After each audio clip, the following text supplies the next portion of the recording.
It was supposed to be just another quiet afternoon in the town square. Children ran through the fountains. Elderly couples sat on benches. Phones buzzed. Life moved on. Ordinary, predictable, safe. At the center of the square stood a small statue of the Virgin Mary, not tall, not famous, no plaque, no spotlight, just stone and silence. Then 17 pastors arrived. They didn't come alone. They came together, standing shoulder to shoulder, Bibles in hand, cameras already recording. Some smiled, others laughed. One raised his voice and said what many had come to hear, "If Mary is truly alive, let her show herself." People stopped walking. Someone laughed nervously. Someone else whispered, "This doesn't feel right." One of the pastors stepped closer to the statue. Another mocked the idea of prayer. Another joked about idol worship. And then something changed. Not all at once. Not like thunder, but enough that several people would later say the same thing, using the same words. That was the moment everything began to unravel. Because within hours, one man would collapse, another would lose his voice, and a town that once ignored that small statue would never look at it the same way again. This is not a story about shouting faith. This is a story about what happens when reverence disappears, and heaven remains silent until it doesn't. Before we continue, take a moment. If you believe that faith should never be mocked, if you believe that humility still matters in a noisy world, or if you've ever wondered whether the Virgin Mary still walks quietly among us today, subscribe to Ave Miracles.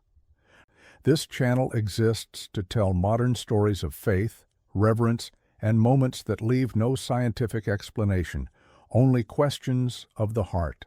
And now, let us return to the beginning. The town itself was unremarkable. Nestled far from major cities, it was the kind of place where people waved at strangers and locked their doors more out of habit than fear. Sundays were important, but not uniform. Some attended church faithfully, others slept in.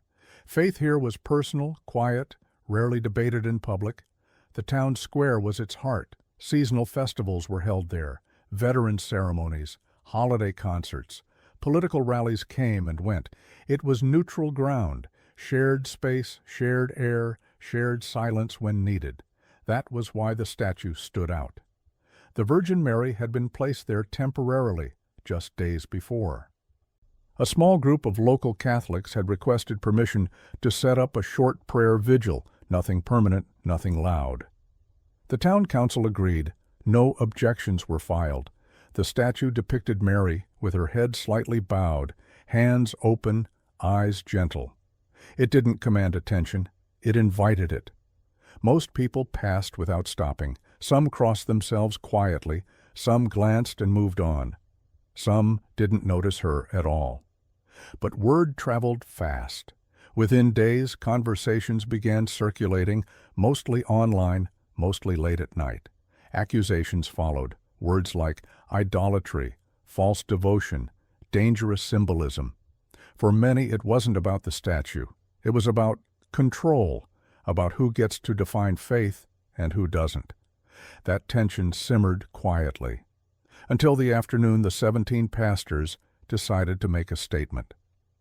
They chose the square deliberately, not a church, not a private meeting, but the most public space in town, because what happened next, they believed, would prove a point. Instead, it would leave the entire town questioning whether some lines, once crossed, can ever be uncrossed. They didn't rush. That was the first thing people noticed. The 17 pastors moved slowly into the square deliberately, as if timing mattered. They formed a loose circle around the statue, not close enough to touch it first, but close enough to dominate the space. Phones were raised. A small tripod clicked open. Someone pressed record. One of the pastors cleared his throat and smiled. Not a warm smile, but the kind meant for an audience. "We're here," he said, "to address something that should never have been placed in a public square." His voice echoed lightly off the stone buildings. A few passers-by stopped. Others pretended not to notice, though their pace slowed. Another pastor stepped forward, Bible tucked under his arm. "This," he said, gesturing toward the statue, "is what happens when people replace Christ with stone." A ripple of laughter followed, not loud, not cruel, at least not yet, but confident. One man joked about praying to marble, another mimicked a bowed posture, exaggerating it just enough to draw more chuckles. A third asked loudly whether the statue accepted donations through cash or credit. A woman standing near the fountain turned away, shaking her head. Then came the sentence that would later be replayed again and again. "If Mary is real," one pastor said, looking directly into the camera, "then let her prove it. Right here, right now." He waited. Nothing happened. More laughter. Emboldened, one of them stepped closer. He pointed at the statue's hands, open, empty. "She doesn't even hold the Bible," he said. "Figures." Another pastor added, "This is why people are confused. This is why faith gets weak." They spoke over one another now, voices overlapping, feeding off the attention. The circle tightened. The statue, unchanged, remained silent, and that silence unsettled people far more than the laughter. A man in the crowd whispered to his wife, "This feels wrong." A teenager stopped recording and lowered his phone. Even some of the pastor's smiles began to look forced. Then it happened. One of the pastors, standing closest now, reached out. Not violently, not aggressively. He tapped the statue lightly with his fingers, almost casually, as if to say, "See? Just stone." At that exact moment, several witnesses would later say the same thing. The air felt heavier. Not colder, not warmer. Just heavier. The laughter stopped. Someone coughed. Another pastor shifted his weight, suddenly uncomfortable. The man who had touched the statue pulled his hand back and laughed again, but this time it sounded hollow. "See," he said, "nothing." Yet his eyes betrayed him. They kept darting back to the statue, to its face, to its hands, as if he expected them to move. A gust of wind swept through the square, then, brief, sharp, unexpected, sending loose papers skidding across the stone. The fountain behind them sputtered strangely, its rhythm breaking. No one said anything for a few seconds. Then, trying to regain control, the lead pastor clapped his hands together. "All right," he said, "message delivered." But even as they turned away, one thing was clear to everyone watching. They hadn't come to mock and leave unchanged. Something had shifted, subtly, invisibly. And the price of that moment had not yet been paid. They hadn't planned a confrontation. They believed nothing would happen. And yet, as the laughter faded, the square no longer felt the same. At first, no one said anything. People did what they always do when something feels wrong, but can't yet be named. They pretended nothing had changed. The pastors continued packing up their equipment. The small crowd began to disperse. Children were called back to their parents. Life attempted to resume, but the square refused to cooperate. The wind shifted, not gradually, suddenly. A sharp gust cut across the open space, lifting dust and leaves into brief spirals before dropping them again. A woman clutched her jacket tighter, confused. The sky was still clear. The forecast had promised calm. Then the fountain stuttered. For years it had flowed without interruption, a background sound no one noticed anymore. Now the water faltered, spurting unevenly before stopping altogether. The mechanical hum beneath the stone went silent. A few people laughed it off. "Probably a glitch," someone muttered. But the timing unsettled others. A man standing near the statue checked his phone. No alerts, no warnings. Still, his expression changed. He would later say he felt a pressure in his chest, not pain, not fear, just a weight, as if the air itself had thickened. Across the square, one of the pastors paused mid-sentence. His hand went to his throat. At first, those around him assumed he was clearing it. Then he tried to speak again, and nothing came out. No sound, no cough. Just an open mouth and widening eyes. "Are you okay?" another pastor asked, laughing nervously. The man shook his head. He swallowed, tried again. Still nothing. A few steps away, a woman who had been watching quietly began to cry, not loudly, not hysterically. Tears streamed down her face without warning, without explanation. When someone asked what was wrong, she could only say, "I don't know. I just feel overwhelmed." More people stopped walking. Phones came out again, but this time no one was smiling. The fountain remained still. The wind died as abruptly as it had begun, and in that uneasy silence, several witnesses noticed something else, something small, easily dismissed if it stood alone. Light, not a beam, not a glow. Just an unusual reflection tracing the surface of the statue's face, catching the curve of stone in a way it hadn't before. Some blamed the sun. Others said the angle hadn't changed. No one could agree. What they did agree on was this. The moment had passed the point of explanation. The pastors looked at one another now, uncertain. One of them suggested leaving. Another nodded too quickly. Their confidence, the laughter, the certainty, had drained from the square. They would later insist nothing had happened, that it was coincidence, that it meant nothing. But those who were there remember the same thought rising unspoken in their minds. This was only the beginning. It happened without warning. One moment the pastors were still standing together, conferring in low voices, deciding whether to leave. The next, one of them staggered backward, as if the ground beneath him had shifted. He reached out instinctively, missed, and collapsed. The sound of his body hitting the stone echoed across the square, sharp, final, impossible to ignore. People gasped. Someone shouted his name. For a split second, no one moved. Not because they didn't care, but because the human mind resists accepting what it cannot prepare for. Then panic broke through. Two pastors rushed to his side. One knelt, pressing fingers to the man's neck. Another shouted for someone to call an ambulance. "He was fine a second ago," one of them kept saying, as if repeating it might reverse time. He was fine. The fallen pastor's eyes were open, but unfocused. His lips moved slightly, forming words no one could hear. When one of the men leaned close, the pastor's breath came shallow and uneven. "I can't see," he whispered. The sentence landed like a blow. A woman screamed. Phones rose again, this time shaking in unsteady hands. A man in the crowd backed away slowly, crossing himself without realizing he was doing it. Someone asked what had happened. No one answered. The ambulance arrived quickly, too quickly for a town this small. Sirens cut through the air, red and blue lights reflecting off the still fountain, the silent statue, the faces frozen in shock.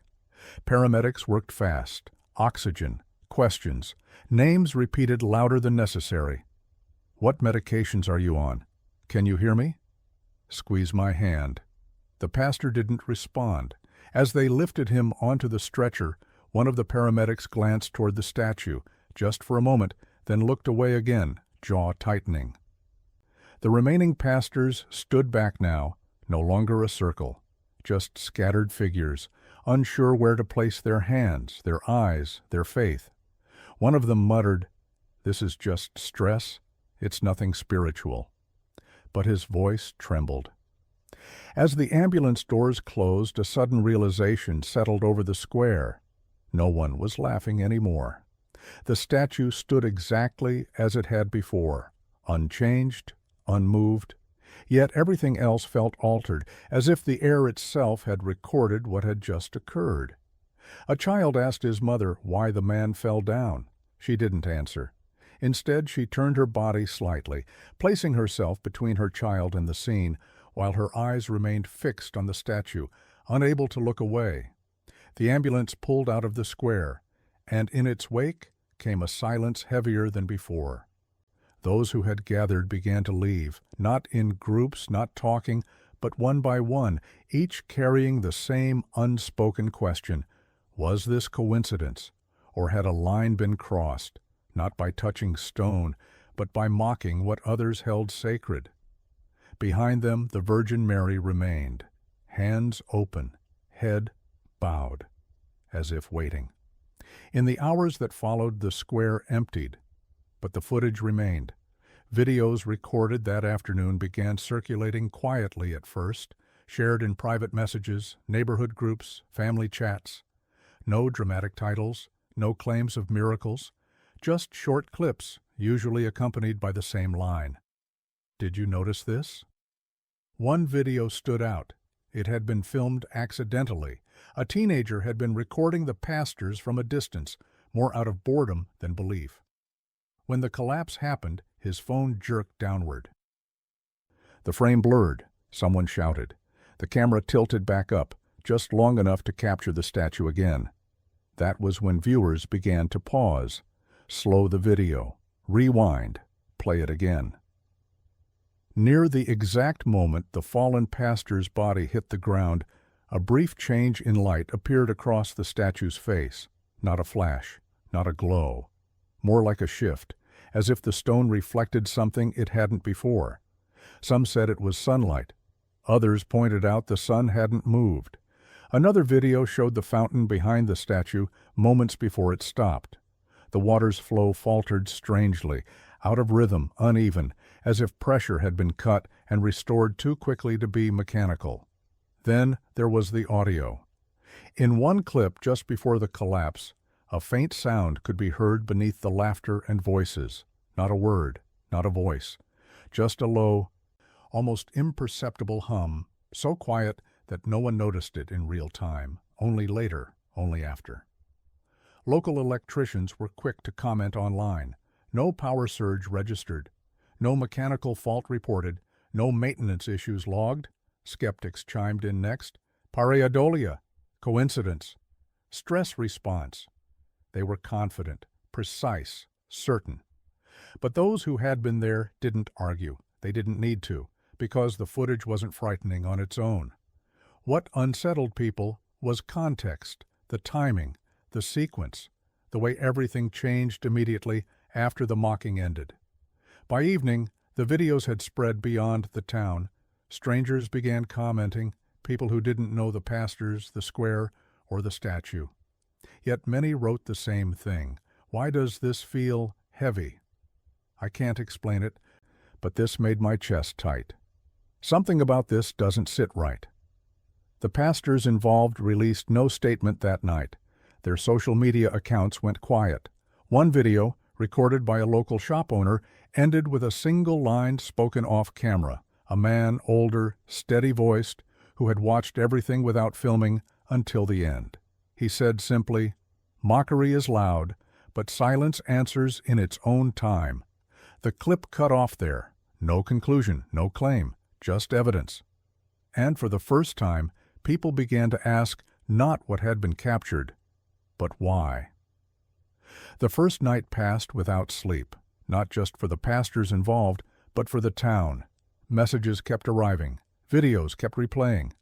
People who had never spoken about faith before found themselves whispering questions into the dark, staring at their ceilings, replaying the same moments again and again. By morning, the ripple had become a wave. The second pastor fell ill just before dawn. No collapse, no sirens, just a sudden, crushing headache that left him disoriented and unable to stand. His wife would later say he kept asking the same question over and over, "What did we do wrong?" Doctors found nothing conclusive, no stroke, no trauma, no explanation that matched the severity of his symptoms. By noon, a third incident occurred. A different pastor, one who had laughed the loudest in the square, was involved in a minor car accident on the edge of town. No injuries, no damage worth mentioning. But witnesses said he sat in his car afterward, hands gripping the steering wheel, refusing to move. When a passerby asked if he was okay, he answered quietly, "I shouldn't have been there." That sentence spread faster than the videos. By the evening of the first day, one of the 17 had gone completely silent, literally. His voice had not returned since the square. Doctors called it acute laryngitis triggered by stress. stress. The word appeared again and again in official explanations, but stress did not explain why the same group, men accustomed to public speaking, confrontation, certainty, were now unreachable. Phones went unanswered, church doors stayed closed, Sunday sermons were quietly canceled. Meanwhile, the square changed. Candles appeared at its edges, not organized, not announced. Someone placed flowers near the statue. Another left a folded note beneath it, unreadable from a distance. No one claimed responsibility. No one spoke publicly about miracles. And yet, the air around the square felt different, thicker, quieter, watched. On the second night, a security camera from a nearby building captured something else, nothing dramatic, just the statue at rest, illuminated by streetlights. But at exactly 2:17 a.m., the camera's exposure adjusted suddenly, brightening for no apparent reason.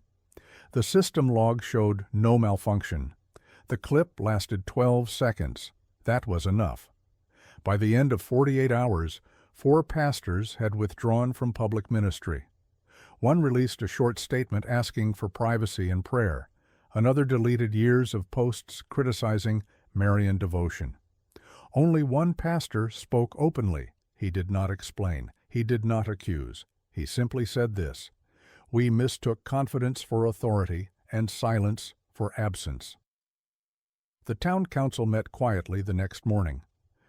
They discussed logistics, safety, public reaction. No one suggested removing the statue, not anymore, because whether coincidence or consequence, one truth had settled into the collective mind of the town. Something had been set in motion, and whatever it was, it had not finished speaking yet. He came back alone, no announcement, no camera, no followers. It was just after midnight when the motion sensor lights flickered on at the edge of the square. The streets were empty, the air still. The statue stood where it always had, unchanged, waiting. The man moved slowly, as if each step required permission. He was one of the 17, not the loudest, not the first to speak that afternoon, but not innocent either. He stopped several feet from the statue and stood there in silence. No Bible in his hands this time, no phone, no rehearsed words. Just breathing. Those who would later see the security footage noticed something else. His posture was different, shoulders no longer squared, head lowered, hands uncertain, hovering at his sides. Minutes passed. Then, almost imperceptibly, he knelt. Not dramatically, not in performance. It was awkward, unpracticed, as if his body remembered something his mind had forgotten. He didn't pray aloud, no declarations, no theology, just a whisper, barely audible to the empty square. "I didn't mean to be cruel." The words hung there, fragile. He lifted his eyes to the statue's face, searching, not for proof, but for permission. "I thought strength meant certainty," he said. "I thought silence meant nothing was there." His voice broke. "I was wrong." There was no response, no sound, no movement. Yet the man remained kneeling, tears tracing quiet paths down his face. He stayed that way longer than the camera would record, longer than anyone expected. When he finally stood, he did not touch the statue. He simply bowed his head once more and turned away. The next morning, he did something no one anticipated. He canceled his Sunday service. No explanation was given, no scandal announced, just a single line posted on the church door: "We will not gather today." Those who knew him best said he was changed, quieter, gentler, as if something heavy had been set down. He never spoke publicly about what happened in the square, but he never mocked it again either. And for those paying attention, his return carried a message louder than any sermon. Some encounters don't demand belief, they invite humility. By the end of the week, the town no longer spoke with one voice. Conversations fractured at coffee counters, in grocery aisles, behind closed doors. What had begun as a single afternoon in the square now lived everywhere, shaping glances, lowering voices, dividing friendships. Some were certain. They spoke in absolutes, posting confident explanations online, medical episodes, stress reactions. Coincidence layered upon coincidence. Nothing more. People see what they want to see, one comment read. Faith makes ordinary things dramatic, another added. Others pushed back, not with arguments, but with unease. I was there, a woman said during a town meeting, and I've never felt anything like that before. She couldn't explain it. She didn't try to. That made it worse for those who demanded answers. Church leaders released carefully worded statements urging calm. Local officials reminded residents not to speculate. Psychologists were quoted in the local paper explaining mass suggestion, emotional contagion, the human need for meaning, all reasonable, all insufficient. Because beneath the debates ran a quieter current, fear, not panic, not hysteria, just the sense that something once considered safe to mock might not be. Parents began steering their children around the statue. Others did the opposite, stopping to light candles, lingering longer than necessary. One store owner reported a drop in foot traffic near the square after sunset. Another noticed more people entering churches during weekday hours, Catholic, Protestant, even ones long abandoned. No one advertised it, no one organized it. The division deepened when a radio host from a nearby city dismissed the entire event as religious theater. His words were sharp, dismissive. That same evening, his program was abruptly cut short by a technical failure. The station later blamed outdated equipment. The coincidence was noted. The town council debated removing the statue again. This time, the room was silent. No one spoke in favor. Not because everyone believed, but because no one wanted to be the one to say it didn't matter. By now, even skeptics avoided jokes. The square had changed. Not visibly, not structurally. But something had entered the shared imagination of the town, a question no one could answer, and therefore no one could fully escape. Had they witnessed nothing more than chance? Or had they crossed a line they didn't know existed? The debate raged on. But beneath it all, one truth settled heavily. Whatever had happened in that square had taken root, and division was only its first fruit. In the end, nothing was announced. No press conference, no declaration of meaning, no verdict on what had truly happened. The statue simply stayed. Morning light continued to fall across the square, soft and indifferent. Children returned to the fountain. Shopkeepers unlocked their doors. Life resumed its patterns, familiar, reassuring, ordinary. And yet, it was not the same. The Virgin Mary stood exactly where she had been before. No new pedestal, no protective barrier, no flowers arranged by any official hand. But people treated the space differently now. Some slowed as they passed, lowering their voices without realizing it. Others crossed the square with deliberate distance, eyes forward, refusing to look. A few stopped briefly, never long, just long enough to breathe, to think, to leave something unspoken behind. Candles came and went. Notes appeared beneath the statue's base, folded prayers, questions, apologies. No one read them. No one removed them either. The town council never revisited the issue, not because the debate had ended, but because no one wanted to reopen it. The pastors involved faded quietly from the public eye. Some returned to ministry elsewhere. Others never did. No testimonies were given. No retractions demanded. Silence, it seemed, had become the chosen language. There was no miracle declared, no healing claimed, no apparition reported. And yet, something had changed, not in stone but in posture. Mockery vanished. The jokes stopped. The laughter did not return. Even those who dismissed the events as coincidence admitted one thing. They would not repeat what had been done. The statue remained. Hands open, head bowed. Not commanding belief, not demanding reverence, simply present. And in that presence, the town learned something it had forgotten. Some things do not need explanation to be respected. Some questions are not meant to be answered. And some silences speak louder than any voice ever could. What happened in that town did not end with an explanation. No scientist stepped forward with proof, no church issued a declaration, no miracle was officially named. And perhaps that is the point. Not every encounter with the sacred arrives with certainty. Some arrive as silence, inviting us to pause, to examine the way we speak, the way we mock, the way we stand before what others hold holy. The Virgin Mary did not answer the challenge spoken in the square. She did not defend herself. She did not demand belief. She remained. And in that stillness, something far louder than argument unfolded, a quiet reckoning with humility. Whether you see coincidence or consequence, one truth remains undeniable: reverence matters. Not because faith needs protection, but because the human heart does. If this story moved you, unsettled you, or made you reflect, even for a moment, then it has already served its purpose. At Ave Miracles, we share modern stories where faith intersects with everyday life, not to convince, but to invite reflection.